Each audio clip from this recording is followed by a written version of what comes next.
আসসালামু আলাইকুম, সবাই কেমন আছেন? আশা করছি সবাই ভালো আছেন। আমিও আল্লাহর রহমতে ভালো আছি। ইনারা সিদ্দিকী ব্লগে আপনাদের সবাইকে স্বাগতম জানিয়ে আজকের ভিডিওটা শুরু করলাম। এই তো দেখেন জুনাইদের বাবার সকালের নাস্তা কি, এই তালের রুটি, আর এটা হয়েছে আপনার তালের গুড়, তালের মিঠাই বলি আর কি আমরা। তাল গাছের রস দিয়ে এটা বানানো হয় না? এটা আমাদের আন্তর্জাতিক খ্যাতি সম্পন্ন। এখন এগুলো দিয়ে উনি নাস্তা খাবে। আসলে গ্রামে আসলে অত রুটিন মেনে নাস্তা খাওয়া বা এই চা খাওয়া এটা হয় না। আমি সবসময় চা খাই, কিন্তু ওনারা তো খায় না। আর যখন যা পারি সেটা দিয়ে নাস্তা করি। ঢাকা তো পরোটা, রুটি, কলা, এটা সেটা তো খাই। এখানে আপনার মুড়ি, চা, বিস্কিট, তারপরে এই যে রুটি, তারপরে ভাত, যেটা দিয়ে নাস্তা করে। এখানে আমরা পিঠা বানাইতেছি, রুটি পিঠা। অনেকগুলো কাই করে নিছে। এই তো অনেকগুলো কাই আছে, এগুলো দিয়ে অনেকগুলো পিঠা বানানো হবে। তারপরে আরে তো বাজার নিয়ে আসছে আমার শ্বশুর। এটাকে কি বলে? কহি না রে, আমাদের এখানে বলে রেহা, আর আমরা ওইখানে বলি কহি। আর এই যে ঢেঁড়স, আর বড় একটা পাঙ্গাস মাছ নিয়ে আসছে। অনেক বড় মাছটা, কিন্তু ক্যামেরার ভিতরে এত বড় আসে না।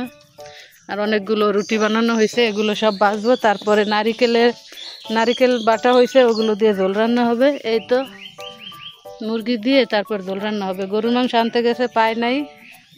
গ্রাম তো একটু দেরি হইলে বিক্রি করা হয়ে যায়। এখন বেজে নিব। এই গুনার খোলায় ভাজা হয়, আমরা তো তাওয়াতে ভাজি শহরে, আর ওনারা লার্কির চুলায় এই গুনার খোলায় ভাজে। অনেক ফুলে পিঠাগুলো। এটা আমাদের এইখানের ঐতিহ্যবাহী পিঠা, রুটি পিঠা, সবাই পছন্দ করে এটা। এখানে বড় একটা মোরগ জবাই দেওয়া হয়েছে, এটা দিয়ে আজকে আমরা রুটি পিঠা খাবো।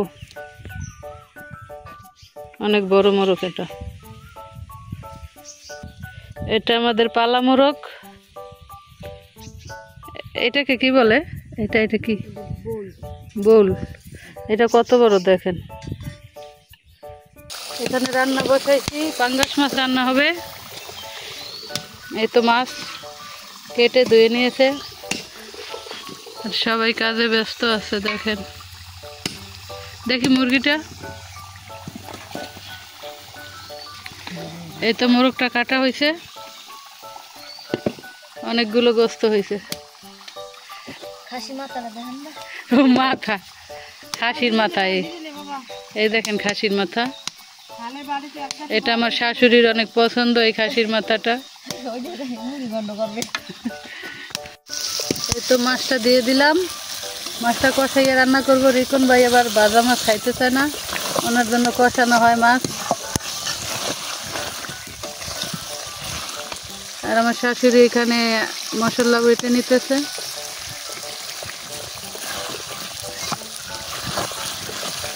ঝোল দেওয়া হয়ে গেছে, এখন রান্না হইলে তারপরে আমি নারিকেলের ঝোল রান্না করবো।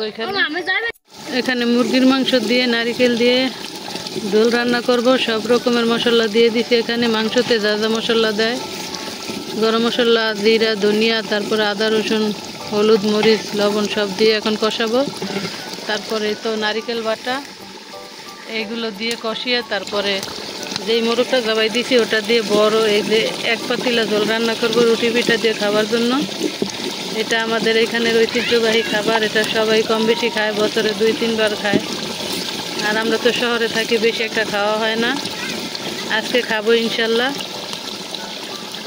তো নারকেল বাটাটা দিয়ে দিলাম, এখন ভালোভাবে কষাবো, তারপর মুরগিটা দিব। এভাবেই রান্না করি আমরা সব সময়। আমরা সবাই এখন খাইতে বসছি।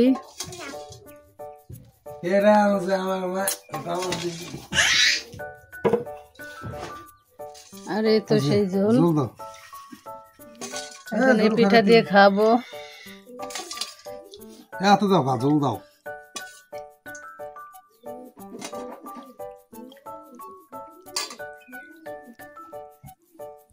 রিকু গেল কই, অনুষ্ঠানে গেছে। এই দিছে আদা কেটে দিবেন। মজা হয়েছে অনেক, এত জন্যই তো বাবা খাবে। সবাই ভালো থাকবেন, সুস্থ থাকবেন, আল্লাহ হাফেজ। সন্ধ্যার নাস্তায় আমরা জিলাপি বিস্কুট চা খাইতেছি, আমি আর হুমায়রার সাথে আছে। আমরা দুজনে এখন চা বিস্কুট খেয়ে নিব। নাও, এটা তোমার চা, দেখো পরে না, রাখো। আর এই তো কসমস বিস্কুট, ছোটোবেলা খাইছি, খুবই মজা, এখন আমার কাছে ভালো লাগে। এই কসমস আমাদের ওইখানে পাই না, এখানে যেহেতু পাইছি তাই এখন চা দিয়ে ভিজিয়ে খাবো। বিসমিল্লাহ।